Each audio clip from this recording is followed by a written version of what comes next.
vrai qu'on a besoin de vous entendre, Xavier Niel, ce matin, juste avant de commencer donc, ce fameux sommet sur l'IA auquel vous allez participer naturellement. Vous en serez un membre actif et très participatif. D'abord, alors voilà, c'est la question qu'on vous pose, j'imagine, depuis des mois, peut-être des années. C'est quoi l'IA ? C'est une menace ou une opportunité de votre point de vue ? Alors, Axel de Tarlet a franchement très très bien résumé. D'habitude, toujours. Non, mais là, c'est incroyable. Je ne sais plus quoi dire.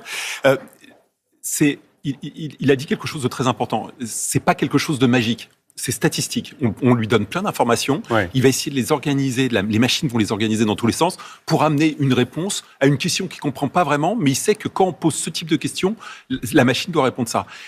Dans ce qu'a présenté Axel de Tarlet, on a un avantage de plus incroyable. Les talents. On a les meilleurs talents du monde qui sont formés en France. On a une tradition d'écoles de mathématiques, de polytechniques, d'autres grandes écoles qui sont très très bonnes. Ça, et on a ces talents. Non, mais ça c'est pour les gagnants. Mais évidemment, il y en a plein qui se disent. Et moi, j'ai peur d'être l'un des perdants, de perdre mon emploi. Vous ne serez pas remplacé par l'intelligence artificielle. Vous serez peut-être remplacé dans votre emploi par quelqu'un qui sait utiliser l'intelligence artificielle. Ouais. Et ça, c'est vraiment quelque chose d'important. Et c'est l'importance que les gens se saisissent de ces produits. Il y a une bonne nouvelle. Pour utiliser ces produits, on a par exemple un nouveau produit qui a été lancé la semaine dernière qui s'appelle Le Chat, qui est plus rapide que ChatGPT. C'est un produit français. Il est gratuit, il est utilisable par tout le monde. Tout le monde peut l'essayer aujourd'hui. Et ça, c'est important, d'essayer de comprendre, d'utiliser et de voir ce que l'on est capable de faire avec ça. Et ça, c'est disponible pour tout le monde et facilement accessible. Et il y a un partenariat entre Free, d'ailleurs, et Mistral, qui est l'entreprise qui produit ça le pour chat. L'intégrer pour nos abonnés. Mais au-delà de ça, il faut apprendre et comprendre qu'est-ce que l'on peut faire avec ça. Et sur ce point de vue, vous nous dites que ça peut toucher des secteurs auxquels on ne s'attend pas forcément. Les agriculteurs, par exemple, vous avez développé, vous, une ferme pilote et vous montrez comment l'intelligence artificielle peut aider les agriculteurs. Mais enfin, l'IA ne va pas dans les champs. Alors voilà, c'est au travers d'une association, c'est un produit disponible gratuitement, mais en fait, quand on est agriculteur, je ne pense pas qu'on soit devenu agriculteur pour remplir des formulaires, pour remplir du papier. Et donc l'idée, c'est de faire économiser presque 10 heures à tous les agriculteurs en leur évitant toutes les tâches administratives. Et aujourd'hui, ça leur prend 10 heures par semaine. Et donc, on crée une IA gratuite, accessible, qui permet aux agriculteurs de gagner ces 10 heures qui sont 10 heures improductives dans leur métier. Voilà, c'est un super assistant. C'est un super assistant. Hier, Emmanuel Macron. Exactement. Et c'est toute l'idée de l'intelligence artificielle, c'est de simplifier les tâches de notre vie courante. Alors, le président, hier, sur France 2, il a annoncé que 109 milliards d'euros d'investissement arrivaient en France sur l'IA. Est-ce que vous dites, oui, on peut rivaliser en France et en Europe avec les États-Unis et la Chine ? Oui, alors l'IA, c'est une activité qui va générer des recettes et des revenus. Donc, c'est une activité dans laquelle il est facile d'investir pour les entreprises privées. C'est-à-dire, on investit 110, mais ça va nous rapporter 500, quoi. C'est ça l'idée. Ouais. Ou plus. Et donc, il y a des investisseurs. Donc, c'est dans des data centers. C'est le gros des investissements. Nous, on investit 2,5 milliards d'euros dans des data centers en France. Moi, dans nos activités, on a des data centers dans 25 pays. Mais la France, on a cette chance énorme, je vais paraphraser Axel Tarlet, mais d'avoir cette énergie nucléaire surabondante. Ouais. C'est une énergie propre, pas chère. Et donc, c'est incroyablement intelligent d'investir dans des data centers en France. On a aussi des réglementations en France et en Europe, alors que Trump est en train de toutes les faire voler en éclats. Est-ce qu'il faut faire pareil ? Est-ce qu'il faut libérer cette activité ou est-ce qu'on se met des boulets aux pieds ? Je pense qu'on a fait de la régulation peut-être un tout petit peu en avance sur l'intelligence artificielle en Europe, parce qu'on laisse normalement l'innovation et puis après on corrige les erreurs de l'innovation. Mais on a une tradition de respect de la vie privée, de respect d'un certain nombre de principes. Donc on les a mis en œuvre. Maintenant cette régulation elle est là. On est en avance de phase. Peut-être que je pense que le reste du monde finira par nous copier à sa vitesse. Et aujourd'hui. Donc vous dites ces réglementations, c'est plutôt une avance. Non, mais si vous regardez le RGPD, le règlement européen sur la vie privée, aujourd'hui il est copié dans le monde entier, le modèle européen. Donc parfois on va un peu vite à réguler. Maintenant on fixe des limites. À nous de les appliquer, de faire marcher tout ça. Sur les États-Unis, vous avez déjà rencontré personnellement Elon Musk ou pas ? Ouais.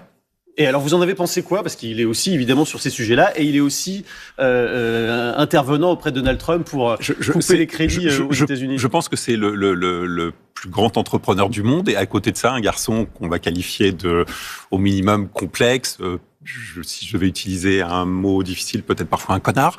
Voilà, donc c'est un mélange des deux. Pourquoi c'est un connard ? Parce qu'il a des positions tranchées, extrêmes,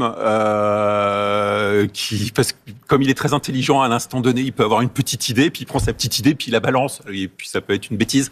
Et donc après, il la traîne parce qu'il est obligé de la défendre. Donc voilà, mais il est dangereux. À côté de ça, comme toute personne supérieurement intelligente qui est décomplexée et qui dit immédiatement ce qu'il pense, au moins par ses paroles et ses propos, parce que certaines personnes peuvent prendre ça au premier degré. Alors, il s'occupe de optimiser la dépense publique aux États-Unis. Vous avez peut-être lu ce qu'a dit le nouveau patron du syndicat des PME. Il dit qu'en France, il faudrait un comité de chefs d'entreprise aussi pour dire à l'État quelles économies il faut faire. Est-ce que vous dites qu'il a raison et vous pourriez en faire partie ?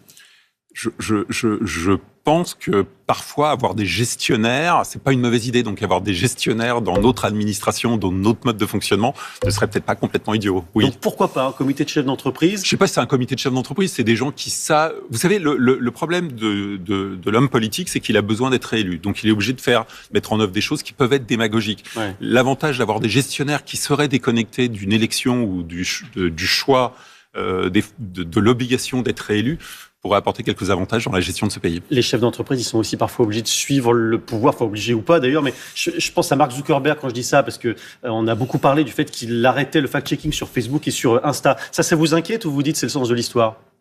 Non, c'est pas le sens de l'histoire. Je pense qu'on a besoin de règles, de régulation, et qu'aujourd'hui, il y a une forme de les gens sont devenus décomplexés sur ces sujets-là, notamment aux États-Unis.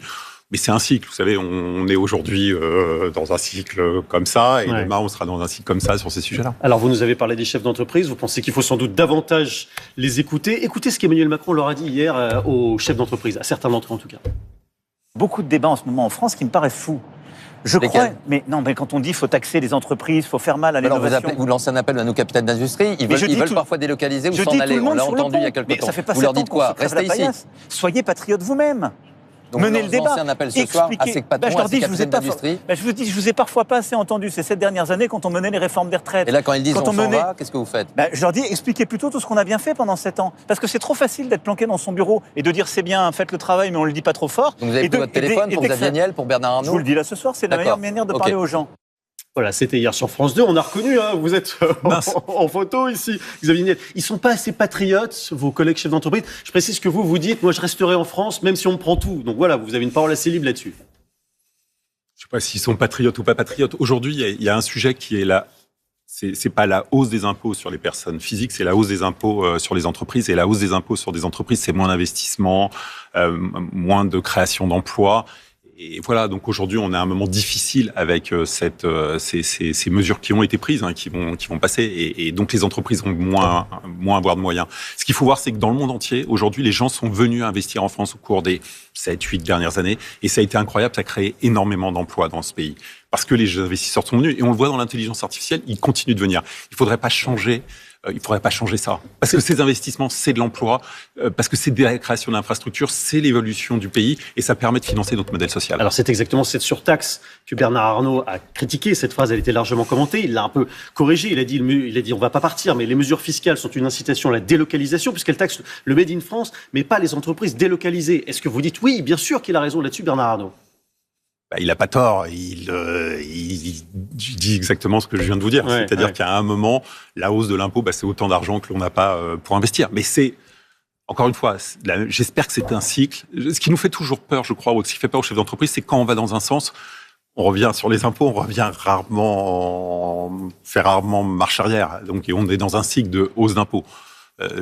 C'est la vie, c'est fait, c'est passé. Ça représente quel surcoût pour votre groupe à vous ? Plus de 120 millions. Et ces 120 millions, si vous voulez, on investit chaque année en France à peu près 1,5 milliard d'euros dans les infrastructures. C'est 100 millions ou 120 millions d'investissements en moins cette année dans les infrastructures. Et ces infrastructures, c'est des gens qui sont sur le terrain à déployer nos réseaux. C'est de l'humain, c'est des emplois en France. Et malgré ce contexte difficile, vous êtes un éternel optimiste. Et vous voulez continuer à propager un message d'optimisme. Ouais, parce que je pense que ce pays est incroyable et fantastique. C'est-à-dire qu'on a un mélange à la fois de libéralisme économique et de protection sociale. On a un endroit très agréable à vivre où les gens du monde entier, on est le premier pays touristique, c'est pas un hasard. Donc, si vous voulez, ce pays, il est incroyable. Et moi, j'ai envie qu'au-delà de ce côté incroyable, on ait des gens du monde entier qui viennent ici, qui investissent, qui créent de l'emploi, qui créent des entreprises. Et j'ai envie que les jeunes créent des startups parce que aujourd'hui, les 40 plus grandes entreprises françaises, elles ont plus de 50 ans. Aux États-Unis, les 40 premières entreprises américaines, elles ont 20 ans. Et j'ai envie que ces jeunes créent des entreprises parce que c'est les emplois de demain, c'est les grands groupes de demain. Et moi, ce que je pousse, c'est qu'on ait plus d'entrepreneurs, que les jeunes aient envie de se lancer, créer des entreprises, créer des activités, créer des emplois. Xavier Niel, VRP de l'IA à la française aujourd'hui et pendant 2 jours, donc au Salon de l'intelligence artificielle. Merci. Merci d'être venu dans les 4V. C'est sympa, merci de votre invitation.